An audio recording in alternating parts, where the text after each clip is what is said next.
मित्रांनो, पीक विम्या संदर्भात माहिती घेत असताना आपण 2-4 दिवसापूर्वी एक अपडेट घेतली होती. त्यानंतर आपण अपडेट घेतलेली नाही. तर मित्रांनो, आजच्या व्हिडिओमध्ये आपण पीक विम्यासंदर्भात महत्त्वाची अपडेट घेणार आहोत. ज्याच्यामध्ये 2 जिल्ह्याविषयी महत्त्वाची अपडेट आपल्याकडे आलेली आहे.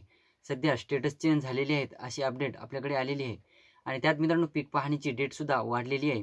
पीक पाहणीची डेट ही जवळपास 20 पर्यंत वाढलेली आहे. 5 दिवसाचा जास्त एक्स्ट्रा टाईम देण्यात आलेला आहे.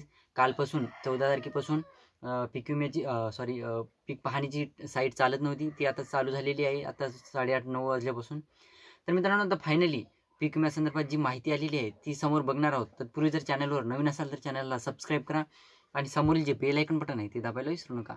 तर नमस्कार मित्रांनो, मी राजसूर्य, स्वागत आहे कृषी मॅन यूट्यूब चॅनलमध्ये. मित्रांनो, एकंदरीत बघायचं झालं तर गेल्या कित्येक दिवसापासून पीक विम्याचे स्टेटस काही शेतकऱ्यांचे चेंज होत आहेत, काही शेतकऱ्यांचे चेंज होत नाहीत.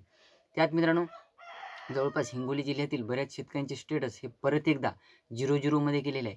सध्या हिंगोली जिल्ह्यातील शेतकऱ्यांसाठी कुठलाही निधी मंजूर नसताना सुद्धा त्यांच्या स्टेटसमध्ये चेंजेस आल्याचे समोर आलेले आहे. आता मित्रांनो, त्याच्यामध्ये जवळपास रक्कम तर काही शेतकऱ्यांची दाखवली गेली नाही, परंतु परत एकदा बेस 0-0 रक्कमा गेलेल्या आहेत. म्हणजे 0 झालेला आहे स्टेटस. अगोदर दाखवत होतं काय, तर अगोदर दाखवलेलं होतं काही शेतकऱ्यांना जवळपास पोस्ट हार्वेस्टच्या किंवा याच्यामध्ये 0-0 रक्कम दाखवत होती किंवा अवेटेड असं दाखवत होतं.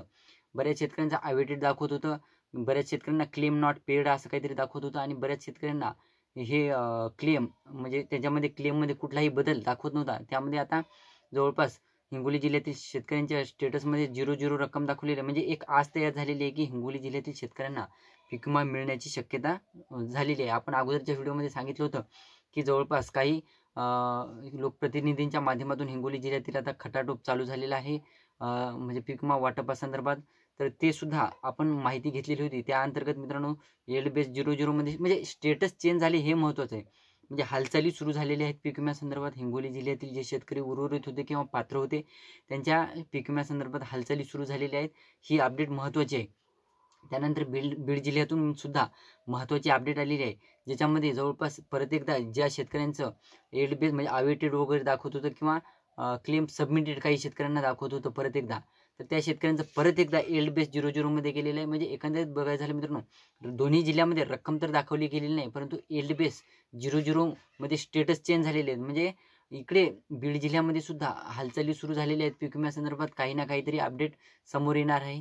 0-0 दाखवण्याचं कारण म्हणजे अवेटेडमधून 0-0 जाण्याचं हे सुद्धा चांगलं आहे मित्रांनो, कारण की हालचाली सुरू झाल्या असल्या कारणास्तव पीक विमा वाटप होण्याची चान्सेस सुरू झालेले आहेत. आता बीड जिल्ह्यासाठी काही प्रॉब्लेम नाही मित्रांनो, बीड जिल्ह्यासाठी निधी मंजूर होणार आहे. परंतु हिंगोली जिल्ह्यातील शेतकऱ्यांसाठी महत्त्वाचं अपडेट म्हणजे त्यांच्याकडे अद्यापही निधीची पूर्तता झालेली नाही. निधी ठरवण्यात आलेलं नाही. कंपन्यांमार्फत वाटप करण्याचे निर्देश देण्यात आलेले नाही, परंतु लोकप्रतिनिधींच्या माध्यमातून जे खटाटोप चालू झालेलं आहे त्या अंतर्गत बेस 0-0 रकमा परत एकदा गेलेल्या आहेत. अवेटेड वगैरे ज्यांचं क्लेम वगैरे होतं त्यांचं बेस दाखवत आहे. ही म्हणजे हालचाली सुरू झालेल्या आहेत. हे एकंदरीत बघायचं झालं तर बीड जिल्ह्यात सुद्धा सेम कंडिशन चालू झालेली आहे. आपण जसं सांगितलं होतं की 15 तारखेच्या जवळपास बीड जिल्ह्यातील स्टेटसमध्ये चेंज येऊ शकतो. त्याच पद्धतीच्या गोष्टी होत आहेत मित्रांनो. आता बीड जिल्ह्यातील जर शेतकरी असाल तुम्ही आणि हिंगोली जिल्ह्यातील सुद्धा तुम्ही शेतकरी असाल तर तुमच्या स्टेटसमध्ये चेंजेस झाले असतील ते सुद्धा कमेंट करून सांगायला विसरू नका.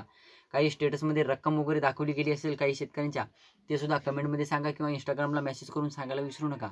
ही होती छोटीशी माहिती मित्रांनो. अजून काही अपडेट आली आपल्याकडे ती सुद्धा आपण लवकरच व्हिडिओच्या माध्यमातून कव्हर करण्याचा प्रयत्न करणार आहोत. तत्पूर्वी जर चॅनलवर नवीन असाल तर चॅनलला सबस्क्राईब करा, समोरील बेल आयकॉन बटन दाबायला विसरू नका.